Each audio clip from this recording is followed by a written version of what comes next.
In my kitchen, I realized, going through my filing cabinet, the one I kept locked. I stood in the hallway and didn't move, didn't breathe. I could hear the drawer grinding open. That specific sound it makes when you force it past the catch. I'd been hearing that sound in my nightmares for 3 months. I just didn't know it would be real. Let me back up. My daughter Serena called me on a Tuesday in February. It was -22 in Winnipeg that week, the kind of cold that makes your nose hairs freeze the second you step outside, and she was crying so hard I could barely understand her. She said she and her husband Nathan had fallen behind, 2 months behind on their mortgage. She said they were going to lose the house. I asked her how. She got quiet. Then she said Nathan had been between jobs, that the restaurant he managed had closed in the fall, that things had been tight for a while and she hadn't wanted to worry me. My daughter is a dental hygienist. She works full-time. She makes decent money. I kept that thought to myself. I told her of course they could stay with me.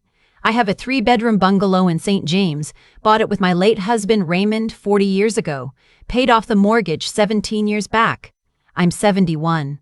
I'm retired. I have the space and I have the quiet, and I thought, what else would a mother do? They moved in the first weekend of March. Nathan carried boxes in with a smile I couldn't quite locate. That's the only way I know to describe it. His smile was always slightly to the left of where it should have been. He thanked me warmly, called me a lifesaver, carried my thank you right past his eyes without letting it land there. Serena looked exhausted. She'd lost weight. She laughed at everything Nathan said, quickly, like she was trying to get ahead of something. I told myself I was imagining things. The first month wasn't terrible. Nathan spent his days on the laptop, supposedly applying for work. He was particular about the Wi-Fi password, about who had access to his browsing history, about keeping his laptop screen angled away when I walked through the living room. I thought maybe he was watching something embarrassing. I let it go. What I couldn't let go was the way he spoke to Serena. It started small. He'd correct her in front of me. Her grammar, her memory of events, her understanding of their finances. Not cruelly, not in a way you could point at directly. Just a steady, low-level correction. A slow leak. I watched my daughter second-guess the things she said before she finished saying them. One evening in April, I found her crying quietly at the kitchen table after Nathan had gone to bed. I sat down next to her and didn't say anything for a while. "He's just stressed," she told me. "What about you?" I asked. "When does somebody worry about your stress?" She looked at me like I'd said something in a foreign language. Then she picked up her mug and said she was tired and went to bed. That was the moment I stopped dismissing what I was seeing. I have a filing cabinet in the second bedroom, my home office, the room I've used for years to keep my documents organized, my pension statements, my investment account with Investors Group, the title to the house, Raymond's life insurance payout, which I'd invested carefully and hadn't touched, my will, everything that matters. The week after that kitchen table conversation, I noticed the cabinet had been moved. Not far. An inch, maybe 2. But I knew that cabinet. I'd placed it in that exact spot 15 years ago, and it had never moved because it was heavy and I had no reason to move it. Someone had pulled it out from the wall and pushed it back. I didn't say anything. I went to Staples the next morning and bought a combination lock for the cabinet drawer. I came home and installed it before Nathan was awake. That afternoon he mentioned, casually, standing in the kitchen doorway, that he'd been looking for a stapler and had tried to open my filing cabinet and found it locked. I told him I kept my private documents in there and had always kept it locked. He nodded and said, of course. Totally understandable, and his eyes did something I've thought about many times since. They went absolutely flat. I called my financial advisor that week. I moved the majority of my savings into a new account Nathan had no knowledge of. I called my lawyer, a woman named Brenda who had done Raymond's estate and who I trusted completely, and I asked her what I should do if I believed someone in my home was attempting to access my financial documents without my permission. She asked me a few careful questions. Then she said, document everything. If you can, get evidence. I thought about that for a long time after I hung up. I ordered 2 small cameras from Amazon, the kind that look like USB chargers. I set one up in the second bedroom facing the filing cabinet and one in the front hallway. I tested them from my phone. I didn't tell anyone. Nathan was still applying for work, supposedly. He'd mentioned a few interviews, a management position with a hotel chain downtown, a consulting role with a company he was vague about. Weeks passed. Nothing materialized. He began spending more time in the second bedroom, which he called his workspace, and I had to remind myself twice that it wasn't his workspace, it was mine, and began closing the door when I left the house. In May, he asked me something that I've thought about nearly every day since. We were eating dinner. Serena had made pasta. She was always the one cooking. And Nathan set down his fork and looked at me and said, very pleasantly, that he'd been thinking about my situation, my financial situation. He said that with interest rates the way they were, he was worried I might not be getting the best return on my savings. He said he had some experience in financial planning. I had no idea where this came from. It had never come up before, and he'd be happy to look over my accounts and give me some guidance. I said that was very kind, but I was happy with my current advisor. He said he understood, but that sometimes advisors weren't acting in the client's best interest and that family could offer a more honest perspective. I said I'd think about it. Serena was looking at her plate. After dinner, I went to my room and sat on the edge of my bed for a long time. I thought about my mother. She lived with my aunt for the last 3 years of her life, and my aunt, God rest her, had slowly, quietly moved money out of my mother's accounts over those 3 years. We only found out after she died. By then, it was too late to do anything meaningful about it. I was not going to be my mother. The next morning, I called Brenda again. I told her about the dinner conversation. She went quiet for a moment, and then she said very clearly, "Irene, I need you to be careful." I stopped her. I said my name was not Irene. Her files must be mixed up. She apologized and said, "Sorry. I need you to listen to me very carefully." She told me what she'd seen in elder financial abuse cases. She told me the pattern I was describing had a name. She told me I should talk to the police, non-emergency line, just to have a record, just to open a file. I called the non-emergency line that afternoon from my car, parked 2 blocks away. They took my information. They said there wasn't enough yet for any action, but they recorded the call and gave me a file number, and the officer I spoke with, kind, patient, thorough, told me to keep documenting. So I did. I have a small notebook, spiral-bound, dark blue. I bought it at Shoppers Drug Mart. I started writing things down. Dates, times, what was said, what I observed. The filing cabinet moved. The dinner conversation. The times I came home and felt certain someone had been in my office. The morning I found my reading glasses on my desk when I was certain I'd left them on my nightstand. Small things. The kind of things you dismiss individually. The kind of things that form a pattern when you write them down. June was hard. Nathan had stopped mentioning the job applications. He'd settled into the house with a comfort that made my skin feel wrong. He'd begun calling it our place in casual conversation. He rearranged the furniture in the living room without asking, and when I moved it back, he looked at me with an expression I recognized but couldn't name until later. It was the expression of someone who had already decided what was his. Serena seemed smaller every week. She'd stopped calling her friends. I know because I know her friends, some of them since she was in elementary school, and 2 of them texted me separately to say they hadn't heard from her. I didn't tell Serena about those texts. I didn't want Nathan to know I was paying attention. In late June, I checked the camera footage from my phone. Nathan had been in my office every day that week. He tried the filing cabinet each time the combination lock held, and on one occasion he sat at my desk and went through the papers I'd left on top. I had left them there deliberately. They were old utility bills, nothing useful to him. He photographed them with his phone. I had him on camera, photographing my documents. I called Brenda. Then I called the non-emergency line and asked to speak to the same officer again. I told him what I had. He asked me to email him the footage. He called me back within the hour. He said he'd like to come by, not to the house, somewhere neutral. We met at a Tim Hortons on Portage Avenue. He brought a colleague. We sat in a corner booth and I showed them the footage on my phone and they asked me careful, thorough questions for about 40 minutes. They told me what they were looking at. Potential fraud, breach of trust. Possibly more, depending on what his intentions were. They said they'd like to let it continue a little longer to see if he escalated while they prepared. I told them I could do that. I went home and made dinner and sat across the table from Nathan and talked about the weather. The escalation came 3 weeks later. It was a Saturday afternoon in mid-July. Serena was at work, she picks up Saturday shifts sometimes, and I had told Nathan I was going to my book club. I do have a book club. I did not go to book club. I drove around the neighborhood for 40 minutes, parked on a side street, and watched the camera feed on my phone.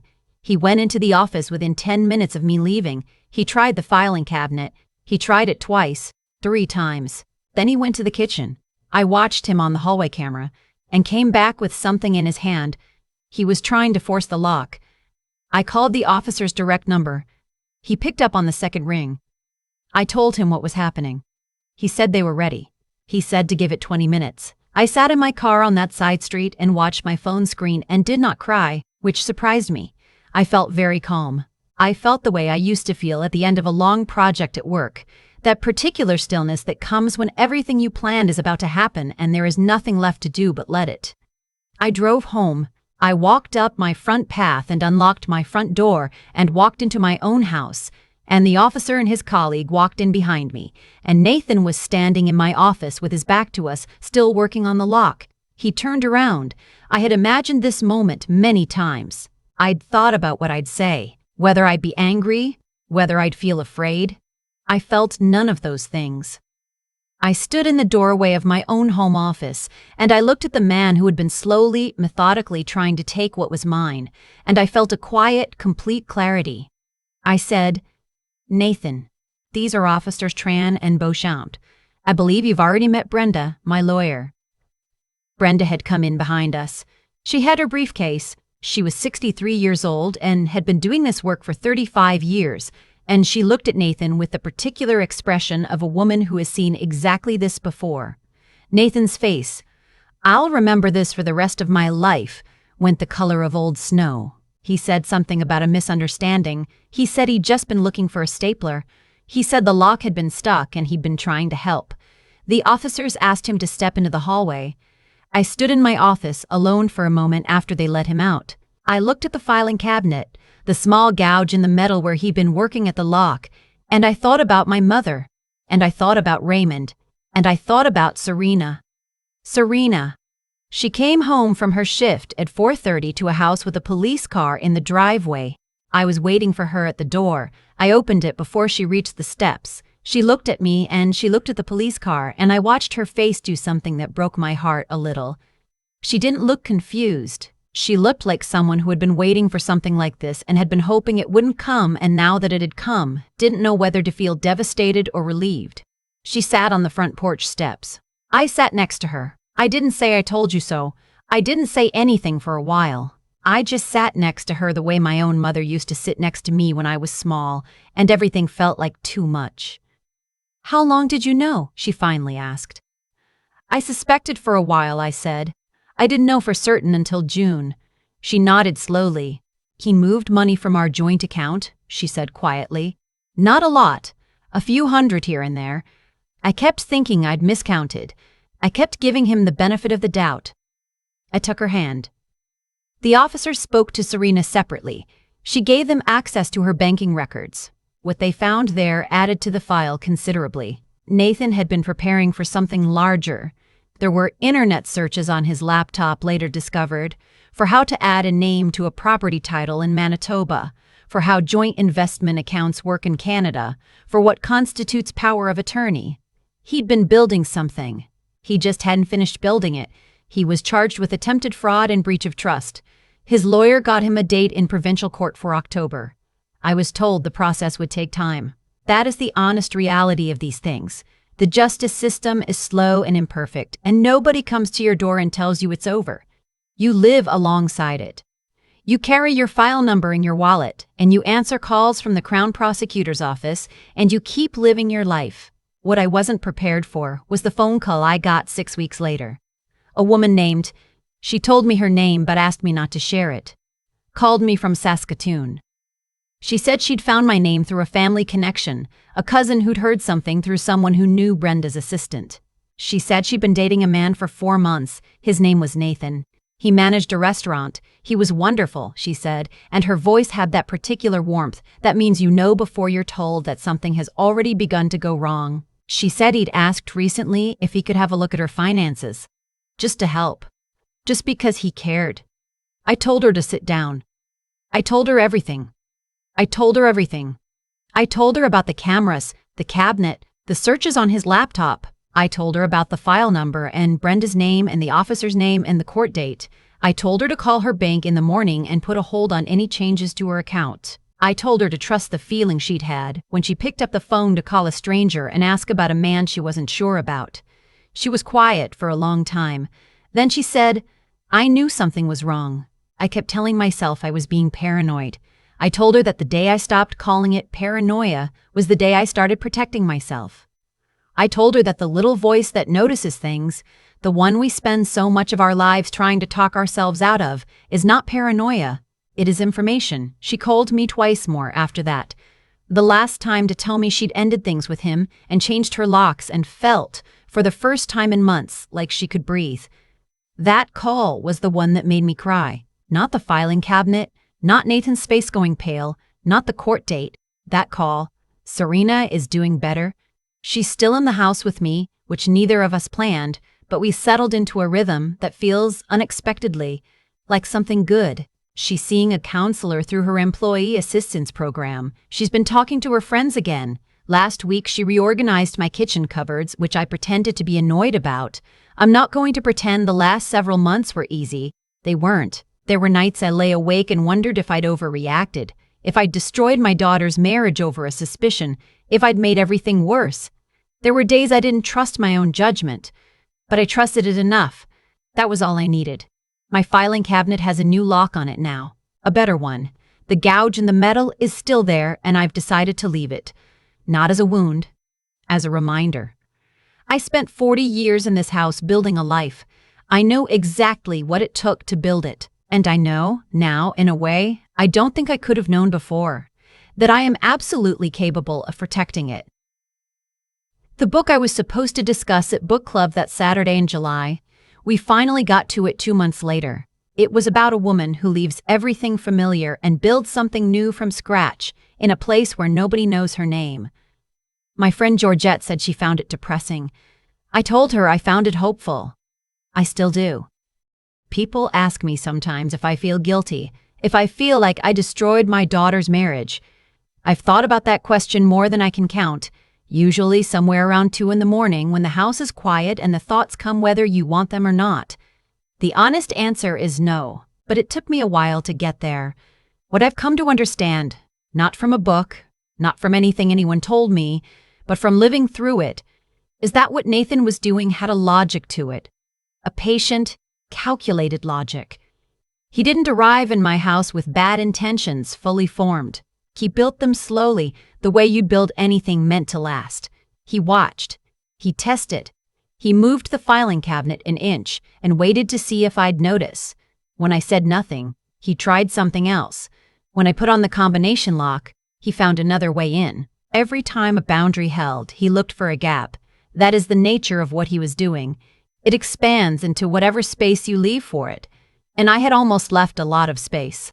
I think about the version of me that didn't buy those cameras, the version that kept telling herself she was being dramatic, that Nathan was just stressed, that surely her own son-in-law wouldn't.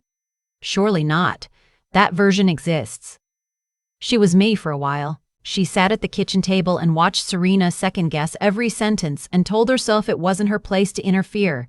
What changed wasn't courage exactly, it was clarity. The day I wrote the first entry in that dark blue notebook, the date, the time, the inch the cabinet had moved, something shifted. Because writing things down makes them real. It takes them out of the category of, maybe I'm imagining this, and puts them into the category of evidence. And evidence, unlike worry, has weight. You can hold it. You can hand it to a lawyer. You can show it to an officer in a Tim Hortons on Portage Avenue and watch them nod slowly and say, yes, this is something. Serena is still figuring out who she is outside of that relationship. That's going to take time, and I won't pretend otherwise. But I watch her across the dinner table now, and I see something returning to her face, some quality of presence, some willingness to finish her own sentences, and that is worth more to me than I have words for. The woman in Saskatoon changed her locks. She called me twice. She breathed again. Nathan will face whatever the court decides. I'm not interested in rage about that. What I am interested in is this. I am 71 years old. I live in the house Raymond and I built together, and I am still here, still standing in my own kitchen, still capable of protecting what matters. That is not a small thing. I spent too long, I think, believing that protecting yourself was somehow selfish, that a good mother, a good woman, absorbs difficulty quietly and keeps the peace. Raymond used to say, and he was right about most things, that peace kept at the cost of your own dignity isn't peace. It's just a quieter kind of loss. I know what I built. I know what I built. I know what it cost. And I know now, in a way I didn't before all of this began, that I am the right person to protect it. Not because I'm fearless, because I showed up anyway. That, I think, is the only kind of strength that's ever been real.